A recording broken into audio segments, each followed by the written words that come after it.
And we should be live now. Hey everyone, and welcome to today's episode of Everything Outside Code. And today I have a fancy guest. I feel honored and privileged to have James on the stream today. But as usual, we're going to be talking about everything outside code. Um, I would say I wanted to say this live on stream. I said it in a tweet. I used to announce this, but after hearing James's story in Atlanta, at Render ATL last year, I made like a big shift to, work on my own stuff full time Mm. because James had made like a similar switch just a short while ago. So today we're probably going to hear a lot of that story. And if you have any questions, you could leave them in the comments. And I think we give the stage to James. Hey man, how's it going? Yeah, I'm good. I'm excited to hang out with you at least on video. We haven't well, we kind of joked we get to see each other once a year in Atlanta. And hopefully we'll get to see each other in Atlanta this year, this summer at Render again. But yeah, excited to hang out and talk about Yeah, all the things. yeah, that's great. And if I didn't already mention, if you have any questions, just leave them in the comments and we would take them. And if you're on YouTube, you could just hit the subscribe button wherever it is below here, so you get more of this. Um, I guess we'll probably start with like some story. I guess that's what a lot of people also want to hear, James, is how did you get here? Right? You have like a very impressive profile that spanned through traditional companies all the way to, Yeah. the really shiny stuff. So, how did you get here? Yeah. I don't know how deep we want to go, but I'll give a brief like kind of origin story. I was going to college and I didn't know what to study, and I picked computer science randomly. I didn't know what it was. And luckily I really enjoyed it. So that's why I do programming in general is on a whim, basically randomly. And I ended up starting my career at Microsoft as a technical evangelist. And what I did was all the DevRel type things. So I spoke at events and conferences. I did guest lectures at universities and high schools. I did workshops. I worked with some startups. And for a few different reasons, we moved back to Memphis, and I couldn't find anything with Microsoft that made sense. And so I ended up joining FedEx at the time. I had interned at FedEx during college, and I was working at FedEx as a software engineer and an architect eventually. And I realized I really miss doing like all these DevRel type things. I miss going to conferences. I miss being active on social media. I wanted to be more active in content and speaking and that sort of stuff. And so I started doing that on my own again. So I was paying for myself to go to speak at conferences, and I was getting back into doing YouTube. And then I realized like this is what I enjoy doing most. I want someone to pay me to do this instead of me like paying my way to go to conferences. And I started looking for DevRel opportunities and found a role as a developer advocate at Auth0 at the time. And this was January of 2020. So I was like, finally going to have someone pay for me to go everywhere to do all the things. And I went to like one conference and then COVID. And so I didn't get to do Yeah. conferences after that. But I started doing live streaming at Auth0 and on my own, and I'm now getting back into it. And I was continuing to do content. So content became just a big part of what I did and what I focused on. And I started to get some traction on that and started to build a brand for myself in addition to what I was doing for Auth0. And so I ended up going to Planet Scale next, and I was there for 8 months, and then I got let go, like all of a sudden out of nowhere. And this was before where we are now, where we're having layoffs every day or every week. This is before all that, so it was like really early for that type of thing. And anyway, I basically had a decision. Like I could go and find another DevRel opportunity at a company, and I posted on Twitter to say like, "Hey, I am looking for my next thing. If you have anything, send me a message." And my inbox was like flooded from people of like, "Come work with us. Come work with us. We have this job opening, etc." Which is I think was a testament to like my reputation and the respect I had earned and my network, etc. But I decided after, I mean, just 24 hours that I was going to do content full time. And I'd been doing content, I'd been making money, and this just became the opportunity for me to do it full time and see what I was really capable of. I think that's always been my biggest question is with limited amount of time, I'm able to do X. What would I be able to do if I had more time to dedicate to it? And that's where I am now. So it's been a year and a half of working for myself, working with a bunch of other cool companies as partners and sponsors, and doing consulting. And it's been a ton of fun. It's a lot of work, but I get to do exactly what I want to do every day, and that's exactly where I want to be. So Yep, that's amazing. In 24 hours, you made like a yeah, decision.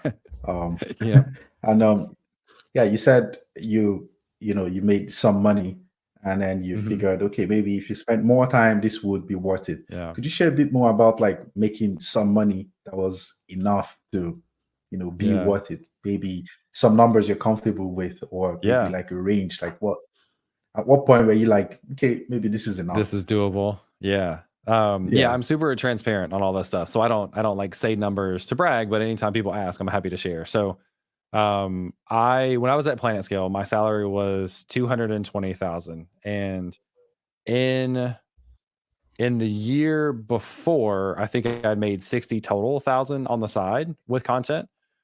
And that's a pretty good amount of money. And I had been saving money, so I had a little extra, et cetera. And I think so far, like up until I got laid off in the first half of the year in 22, I made 40 or 50. So my goal that year on the side was to make 100. And at the time I got let go, like going from a salary of 220 plus making maybe 100 puts you at like 300, which is a lot of money. So if I were to go out on my own, I would have to expect to make a lot less total than that, which is tough. But Yeah. like I said, I knew I'd been able to make money, and I knew I'd been turning down partnership time. And so anyway, I was pretty optimistic, and my wife and I, like we talked about it. I was like, I want to do this. I want us to feel comfortable with it. So let's just give it to the end of the year, 6 months. I've got money and savings. I know we can get through comfortably. And then if I have to go find a job somewhere because it's not sustainable, I'll do that. But then as we were getting closer and closer to the end of the year, I was getting more and more relationships. I was doing more and more, and I was like, I can continue to do this. And anyway, for me, like I'm not the kind of person, I'm not a big risk taker. So if I had like no money in the bank and I hadn't made money, I would have gone and gotten a job immediately. That would have like anyway. So I knew what I'd been capable of doing. I knew I could do more. I didn't know how much more. And so I gave myself kind of the 6 months to figure out, is this something I'm gonna Yeah. do long term? And now it's been a year and a half, and I plan on doing it for the foreseeable future. That's amazing. So 6 months, that was like the time you set. hmm Yeah. Yep. Huh. That's great. I'm glad it's worked out well. Like I follow Yeah. all the stuff you create, and it's like it's amazing. And do you spend more time now than you did before? Like when you had like a full-time job and you did this on the side, or you sort of like spend less time now? Like how Yeah. much time do you Well, spend on camera? yeah. I definitely spend less time overall. So if you look at like full time job plus side content versus doing content and the things that I do full time now, I definitely spend less time overall.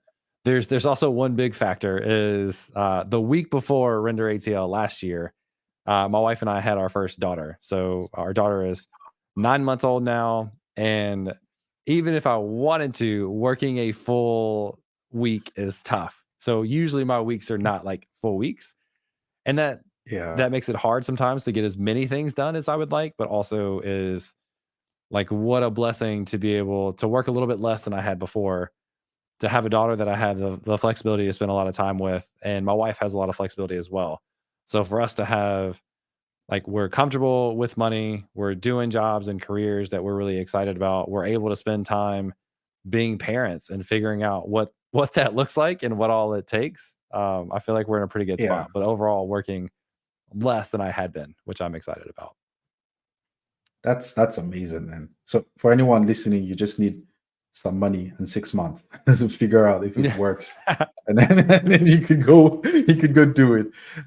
You can't, yeah, Speaking of it's what and you're working that's on, oh I was just gonna say yeah, that's a go that's on. a personal thing, right? Like I can't tell Mhm. people 6 months. It depends on how like what you're comfortable with. And my threshold was pretty low. I didn't want to struggle. I didn't want to stress about money. So my threshold was pretty low. But some people are different, right? So that's just a Yeah, personal thing that people have to figure yeah. out for themselves. Yeah, I think there's a number, like there's a thing 6 months because I had the same timelines. I said Hmm. I was going to work on Hack Mama full time, and I'm going to give Yeah. it 6 months. And after 6 months, if nothing works, I'll find out maybe I need to Yeah. do something else. But Yep. 6 months was like enough time for me to figure out if this is viable or Yep. not. Yeah. Speaking of what you're working on now, I see like a lot of cool. You started with like learn, build, teach. Could you talk more about that? Is that like the main theme? What else is there? And you could put like a link in the comments for anyone that wants to check it out as well. Yeah. There, I guess I need to let me log in with my YouTube account so I can comment through here. So, oh, come on, I think I it's could loading. just I could just find it. Here find we go. Okay, I got it. Sorry. Yeah. So there's a Okay. lot of different things that I do, and I think, um, oh, actually, it failed. Anyway, I can put it in the private chat. You can do it if you want to, but there's a lot of things that I do and am involved in. One of them is the Learn, Build, Teach Discord community, and this was Learn, Build, Teach has been like a motto of mine for a long time. The idea is that, like, as developers or really any career, you spend a lot of time learning because things change more so in technology and JavaScript. You have to like continuously learn. And then the best way to learn is to build. So as developers, I think that's the coolest superpower that we have is we can go out and build things. Like we see a problem and we can solve a lot of problems with code. So you spend a lot of time learning, you use what you learn to build stuff, and then you teach other people how to do it too. And it took me a while to figure this out, but the reason I love doing content so much is because I love to teach people. I love to be able to pass on knowledge that I have, learnings that I have. I love to be able to interact with people. I love to help people in their careers. And so that's where the teach part comes in. So it's been a motto of mine. It became a Discord community, which is not it's not a James Q Quick Discord community. It's a learn, build, teach community. Like yeah, community. And we have people of all different levels, all different backgrounds. And we do a couple of events a week. We have a live coding thing on Thursdays. What I'm wanting that to become is more other people doing live coding as if it was an interview for like practice. Cause I think Mhm. we seldom have the opportunity to practice that in a safe space. So I want to be able to provide that for people. And then we have wins of the week sessions on Friday. And this is just the ability for everyone that wants to join, share something that went well, and appreciate themselves and appreciate their wins for the week. So that's the Discord community. I also do YouTube is my biggest thing, especially in terms of partnerships and sponsorships. Also have the podcast Compressed FM. We have 4 hosts now, which are all super amazing, and I'm excited for what this year looks like for the podcast. And do some consulting, and also, like I said earlier, getting back into streaming, and that's been a lot of fun this like past week, basically. So excited to do more of that. Yeah. Yeah, that's great. And I've been following Deal for Devs.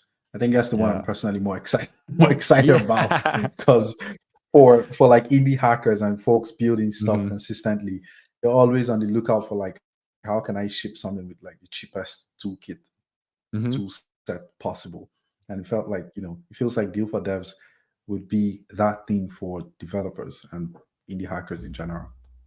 Yeah. So I'm partnering with 2 companies in Zeta and Sentry. So Zeta database, Sentry for error alerting, tracking, etc. And really Mhm. enjoy working with both of them, like as individual people that I work with, and then company and product. And the thing that I was really pitching was like, I'm just going to use the product a lot and create some content around what I'm building, and that became deals for devs at a certain point. And the idea originally was just an aggregate place for Black Friday deals for developers. So developer tools, e-courses or ebooks, courses, hardware, things like that, and just have this in one place. And it was really just kind of a demo thing that I built, and I didn't think much about it. But one of my friends, Jesse from the Code Stacker YouTube channel, he added a deal for his course and he included an affiliate link for me. And just, I didn't actually know that it was an affiliate link, but then I featured his on the front page and ended up, I can't remember what the number is, drove like 40 sales or something to his course just from being on the Wow. homepage of my site, which made me think like, if there's 40 sales and the conversion rate is probably 1% or something, like how much traffic did I, because I wasn't even tracking traffic. I have no idea how many actual hits I got on the site. Yeah. And I realized a couple things. One, there was traffic, so there's something there to the idea. I also have lots of companies reach out about potential affiliate relationships, and usually I just say no because it's not worth my time because I don't have a natural way to talk about all these different potential affiliate products in a way that makes sense.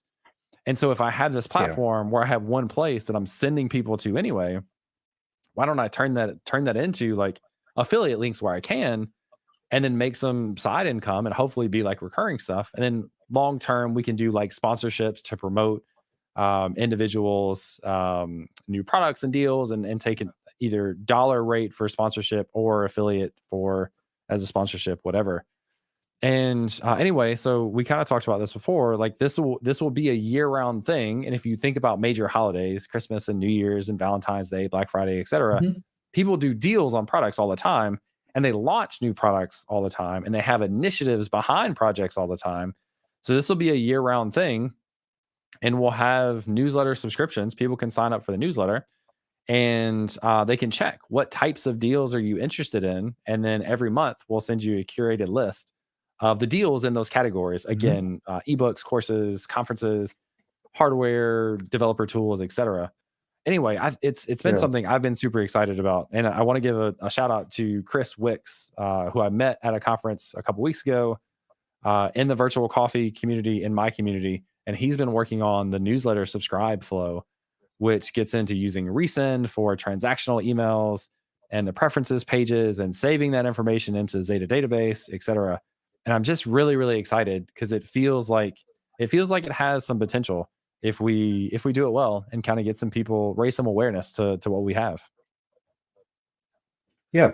I think definitely there is some promise there because most times when I sign up to like maybe a new bank or some startup program, they usually have like a discount section where they give like Hmm. everyone that's part of like a Yeah. community discount. But as just a lone guy, building Yeah. stuff, you like basically you have to go and find if like Vercel has some like discount plan somewhere or some Yeah. other tool. So it'd be nice to see all of this in one place. Hmm. And it's always going to be there, right? So it's like Yeah. being part of like AWS Activate. I know if you're like in AWS Activate, they have like this startups program where you get Hmm. like OpenAI credits, you get Oh, cool. AWS Yeah. credits, Yeah. yeah, and a bunch of like other discounts. So I think this would be like really cool. Like first time I saw it, I was like, huh, this is something. Did you have it for 2 Black Fridays like ago? Like, or was it from the last one? Was It it from was just last this year? previous Black Friday. What I've done the previous two Black Fridays is a video on the best Hmm. Black Friday deals for developers. So the idea of highlighting this started 2 years ago on Black, or a year and a half ago on Black Friday. And then because I did that, I did another one this past year. And one company that I included last year reached out again to include their stuff and had an affiliate link for there. I don't know if I drove any sales for them, but it just like I don't know. I've got enough Yeah, connections and people reach out to me with different products and potential affiliate relationships and all these things that I think it just makes sense as a platform and not just an individual video going forward. yeah, yeah. I think it makes sense as a platform. A tool I really like is roadmap.sh. I think it Mm, started out almost similar as well, with just okay. putting out like a roadmap for front end development. And folks Yeah. would check it out, and then it's become like a full-fledged platform Yep. with different roadmaps for different like skill sets and career paths. So I sort of like see this within like the same sphere. Hmm. Um, so speaking about like a bit more business, right? When you decided to go into content creation full time, how did you craft this? Like, how did you develop the business of it? Did you just say, okay, like what did day one look like for you? Like, and what was the path to revenue? Yeah. So the easy thing for me was again, I already had sponsor relationships and I already was having more sponsor requests that I could take on. And I actually still have that problem today. And I think it's easy because my YouTube channel had honestly 1 year that did really, really well. And once you get kind of to a certain threshold of subscribers in YouTube, and I'm assuming other platforms, people they just reach out to you and they just see you as the influencer, one of several, one of many in the space. And so I get lots of requests for that type of stuff. And so doing sponsor content, I think, has been relatively speaking the easier part because I have those relationships coming towards me. I think I also learned a little bit of what works and what doesn't with working with sponsors. And one thing that's really tough is onboarding new sponsors and products. So the thing that I'm trying to do now is have more long-standing relationships like Zeta, like Century, et cetera, because that means I don't have to learn a new product Mhm. every time. I can use that product more. I can go deeper into that product. I can get more tied to connected to their teams, provide better feedback.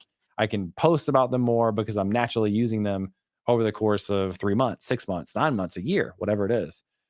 And so that's something that I've Mhm. tried to do a shift of doing less one-off sponsorships where you have to onboard the sponsor, the product, come up with a demo, et cetera, and do more of the longer term relationships. And I think that's worked out really well. And I think that also gives a little stability income wise because I'm not Yeah. having to find or not Yeah. having to do a new sponsorship every month, for example. Like I have these relationships. But one of the things Yeah. that's also been top of mind is trying to diversify this a little bit. So transparently, the majority of the money or a big majority of the money that I've made in the past since I've been doing this full time has been sponsorship dollars. And those are great. Again, I love working with partners. I love what it has evolved into, but I also want to be a little less dependent upon that. I want to diversify a little bit. And so there's multiple opportunities for me. There's sponsorships, there is consulting, and I've done some consulting with a few products. And this is me figuring out what it's like to be a consultant. So I think I have a lot of room to improve, but I also feel like I have a lot of expertise to offer people. And another thing is courses. So I launched an Astro course last year, and that has done, I would say, like pretty well. And I still get sales, a couple sales a week. So I make a couple $100 a week from the course ongoing, which has been really nice. And the last thing is paid Yeah. speaking. So I've done a lot of speaking. I've done keynotes. I have rarely actually gotten paid for speaking. So that's one thing that I'm hoping to add a little bit into this as well is paid speaking opportunities to continue to kind of diversify my income across the different streams. Yeah. Um, that makes sense. I mean, having like multiple income streams, that's like the goal, I guess. Yeah. That's the holy Yep. grail of content Yep. creation. Which would you say brings about like requires the least amount of work, but brings the most value and probably just leans in your experience over the years, right? Because I mean, work has to come from somewhere eventually. Yeah. So which has like requires the least work, has the most value, and you can just do stuff naturally. Yeah. Probably consulting, although I haven't done a ton of that. So I've done a couple of different relationships that we can talk about. And Mhm. I think that's probably like value to effort is the easiest because you get to a Mhm. certain point where you charge by that value, and that value is really worth it for people. And especially right now in this economy, people are more hesitant to hire full-time employees because we're seeing layoffs all the time, and they're more likely to invest or sometimes more likely to invest in individual contractors or consultants or whatever. And so if I think about kind of replacing what an employee might do, and being able to probably do that faster than if you found someone else outside, and then you also don't have to pay me like healthcare and 401k and that sort of stuff. You're in a pretty good position to provide that expertise and charge pretty well for it. And anyway, again, that's something I want to build up more and kind of earn that reputation in the consulting Yeah. world. So I think there's a big opportunity to do a lot more of that. Yeah, that's great. Speaking of sponsorships, so something I still struggle with, right, is pricing. And I just talk to everyone about it just to get a sense of like how do you price sponsorships, right? What's your approach to that? You could share some numbers if you like as Yeah, well, just so folks know what's possible, you know? yeah, yeah. So the kind of starting thing I mentioned is a dedicated video on YouTube. and a dedicated video specific to a product starts at 10,000. And I actually shared this with someone else, and I won't mention their specific name and their numbers, but they kind of reference charging a higher price point. And on average, their videos probably have less views than mine, but they are super confident in what they offer and what they provide, that they're super confident in their number, even though it's higher than mine. And I feel like 10,000 is a lot. And so one thing I'll say is all of this is relative, and it all comes back to what's the value that you're able to provide and what would be their alternative otherwise. Because there's only so many people who do content. It seems like there's a lot, but there's only so many of us. There's only so many people that may be interested in a given sponsorship. So really at this point, when people reach out to me, that's a pretty good bargaining chip, I guess, that I have, of like, you only have so many Yeah, other options, and you especially only have so many other options that can do it as well, that have as much experience as I do, and maybe give you some of the other things that come along with it. So I will say over the past 4 or 5 years, I've gone from, for a dedicated video, from $500 up to now 10,000. And that has been continuing to increase those rates because my time gets more and more expensive. I can only do so many. And also, the typical advice people give you is like, push your rates until enough people say no. And if people aren't saying no at that yeah, number, you continue to push. And it seems a little weird. Like, I think we're all a little self conscious of charging too much, et cetera. And maybe you do. Maybe you're not able to come through on what you say you will at some point, and then you adjust and you learn from it. But anyway, so that's kind of my like starting number. And I wanted to do these more long term relationships on a monthly basis and have the stability. And so a couple of those are a little bit less than 10,000, but on a monthly basis over the course of 3 or 6 months. And I think that that is a good yeah, balance for me of having all the benefits that I talked about earlier of long term relationships, and still being able to combine those with one or two or maybe yeah, three companies, and making good money doing it. And then I have other things that I don't do or talk about very often. I can do sponsored tweets. They're 200 a piece. I can do a sponsored shout out in a newsletter for 500 a piece. I can write an article associated with a video that I do for 1,000, or record a TikTok for 1,000 or something like that. So there's a bunch of different options, and I can kind of lay those out to people and say like, hey, what are you interested in, and do bundling of those sort of things too. But yeah, it's yeah, it's funny. Pricing is hard. I think we're all always trying to figure out like, what do we charge for what we do? yeah. Yeah, I really appreciate the transparency because I mean 10 G's, I might just like quit what I'm doing and go into like recording YouTube videos and build Yeah. expertise. Maybe I'll get there. I'll probably get there in 10 years or something. Right. But that's amazing. It's great to know what's possible. And just like you said, I think it was Jason Langstuff I spoke to recently, and he's Mm. like, yeah, just keep raising the price till Yeah. enough people say no, and then yeah, you've got like some like amount to like Yep. the right price to charge. Personally, I Exactly. feel very like self-conscious when Yep. charging like a lot of money, especially because or you feel like you could create this for less, right? You feel like you're going to spend some time, but maybe you're not sure if it's worth 10 grand, right? You're Yep. like, is this really? I think also sometimes I get the feeling that I try to charge what I want to pay myself, right? If I was Yeah. going to pay for Yep. this, or if I was going to like pay myself for it, what would I want to pay myself? What can I afford to pay myself? And then that's what I try to charge. Yeah. And it's hard. I think a lot of us feel the exact same way, but we have to remember that like, we individually aren't paying for this. We are not a company. And a company, like, again, they see a need. They only have so many options to get that thing done. They can go and Mhm. hire someone, which is really expensive, or they can Yeah. go and do this type of relationship, which hopefully is mutually Mhm. beneficial, Yeah. and hopefully works out where both people are happy. But there's only so many options to get something like that done. Yeah. Something really, I guess once you're offering something valuable and yeah, there's just a handful of folks that can give you this, and everyone will charge you Yeah. probably more than that. But Yeah. because they're raising their prices too, I guess. Yeah. Um something I've been thinking about, right, is within the dev tool space, right, that we all create content in. there's a lot of like competition. There are a lot of like database providers, auth providers, real-time service providers. How do you manage competition when it comes to like prospects? Hmm. Or you've done like a great job with Zeta, Mhm. and you've got like records from like Zero.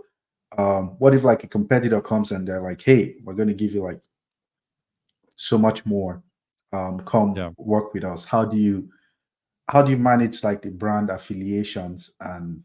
switching? Because I mean it's business ultimately, right? So Yeah. how does that work? Yeah. So it is business.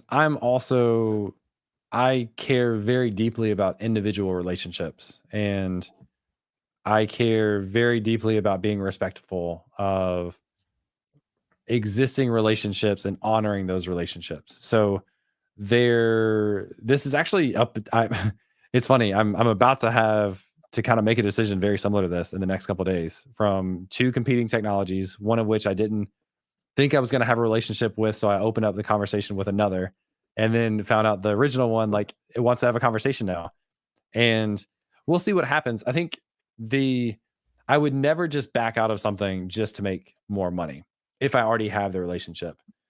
I think if Mhm. we commit to 3 months, I'm committed to 3 months. If we commit to 6 months, I'm committed to 6 months because I'm not looking to burn bridges, and I'm not just chasing money. And I think the most important thing for any sponsor relationship is there's a lot of databases that you could use. There's a lot of authentication platforms that you could use. There's a lot of headless CMS options that you can use. I think the most important thing for me Yeah. is to make sure that if I get behind something, I do think it's a viable option for someone and I am excited about it for some reason. It doesn't mean that I wouldn't naturally be curious about other competition or competitors. It doesn't mean I don't think they're also awesome. But if I get Mhm. paid to support something that I am already a fan of, that's a win. And so basically what they're doing is they're paying for my time to use something that I probably would have used at some point, but wouldn't have used it as exclusively, if that makes sense, or wouldn't have gone as deep with it. So they're basically just paying for my time to prioritize a viable something that was already a viable option and to spend more time with it.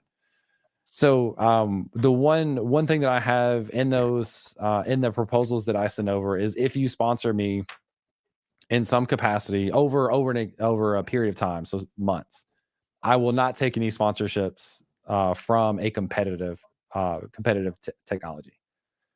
So that's the big thing is I don't want to be in a situation where I'm just trying to make as much money as possible and I'm bouncing around through existing relationships with other competitors. So it's an exclusivity tag that I have in there to not do other sponsors for competitive technology during that time span.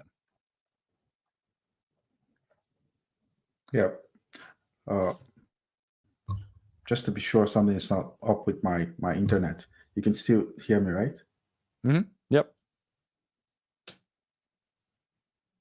Okay. Okay. That's great. I guess that's one way to look at it. What about perception of like your audience, right? So it's one thing to have like an arrangement with um your clients and your prospects, but ultimately you're going to be talking about these products passionately, like your audience perceive this. I think developers are inherently very skeptical of um, of being sold to, and I am too.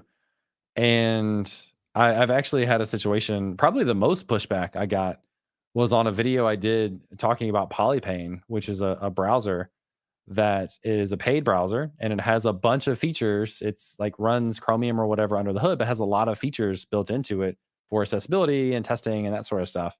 And I created a video on the product that was not sponsored. I didn't get anything. I didn't even have an affiliate link. And I was like, a friend of mine made this browser and it's really awesome. You should check it out.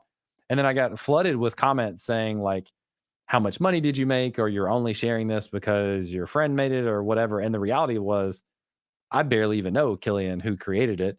I just happened to know him on Twitter Yeah. a little and saw his product and wanted to help promote it because I thought it was really useful. And I mean, people on the internet do really interesting, ridiculous things. But that's probably the biggest one where I got pushback. and it wasn't even sponsored. Yeah. But with sponsors, I think one of the benefits of doing the longer term relationships now is it looks more genuine. It looks more authentic because as I mentioned Zeta, it's because I'm using it like every day on these projects that I'm working on. If I mention Hmm. Sensory, it's because I'm using them on a daily basis. So Hmm.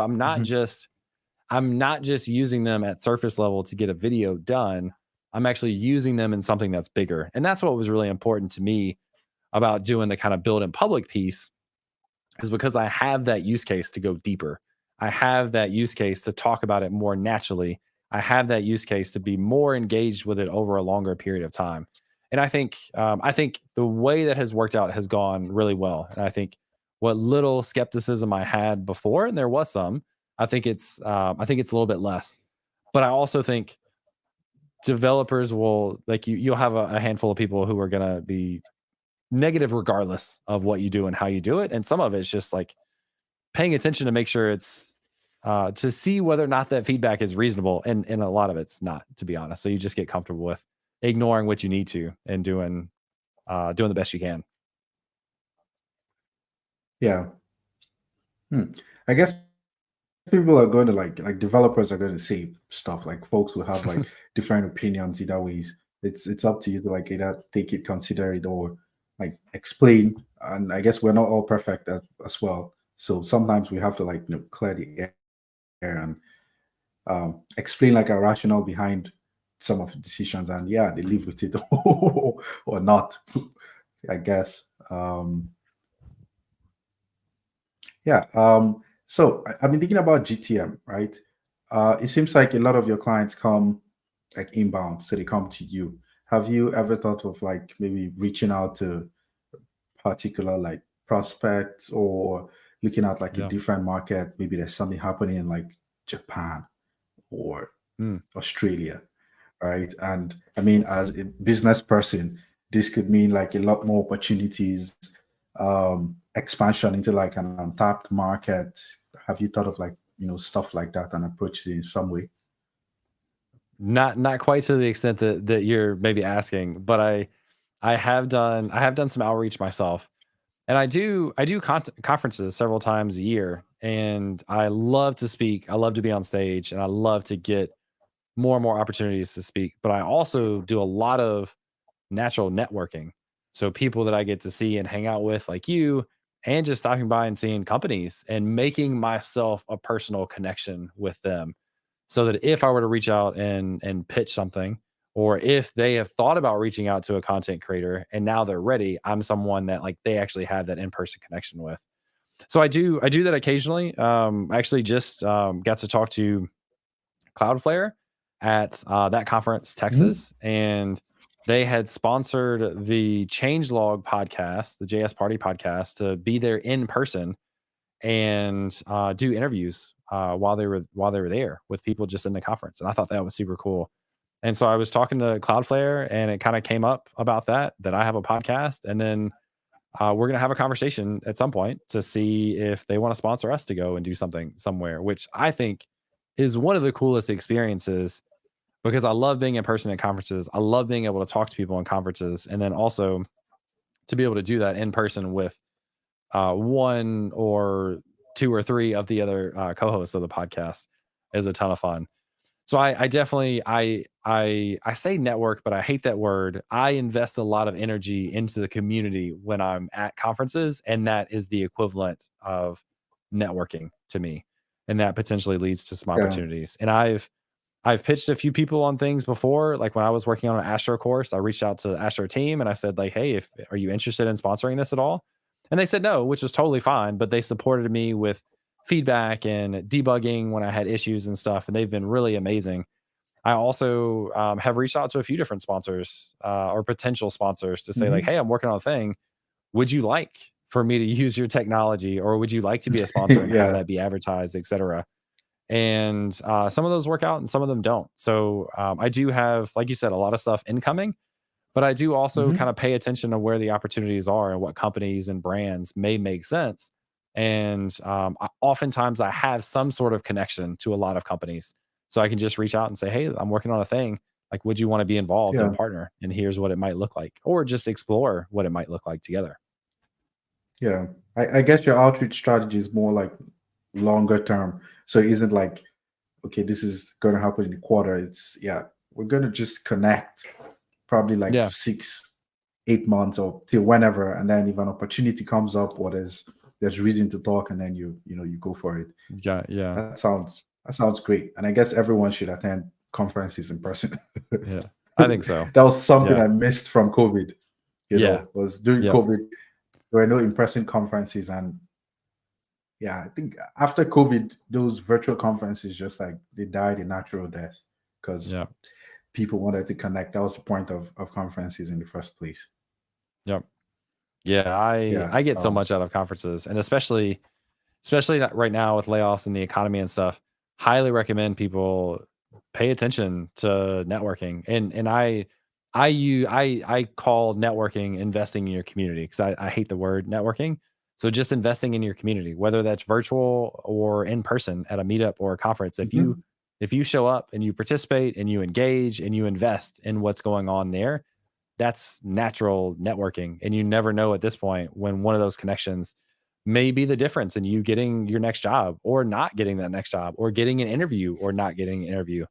So highly recommend that people start taking the investing in the community seriously, because you never know when and if you may need that network and have to lean on it if something were to happen. Yeah, that's right. So I've got like few people that ask me the same question. I tell them, hey, like contribute to a community or invest in a group of similar or like-minded people or folks that you could work with, or where opportunities could be in a couple of months. But then they always come back with, how exactly do I do that? Right? Do I Yeah. go about maybe putting up like emojis and thumbs ups, and like what are the practicalities of it? How do I do this in the community? So I get into like a Slack workspace. I know there are, prominent folks there. We would say folks that could change your life. But how'd you get started? And how'd you do this without coming off as like a hunter? Like you're trying to like just look for opportunities at all costs. Do you have like any practical tips you've maybe used in the past? And I guess it's easier with some influence, right? So people listen to you. But if I would say maybe 4 or 5 years ago, you probably did this because you said you paid for conferences yourself, Yeah. which is, Yep. yeah, that's something people do not know on the side. But in communities, what are some practical ways you like, break in and get to connect with other folks? Yeah. A lot of people feel really uncomfortable in social scenarios, and I Hmm. consider myself to be pretty outgoing.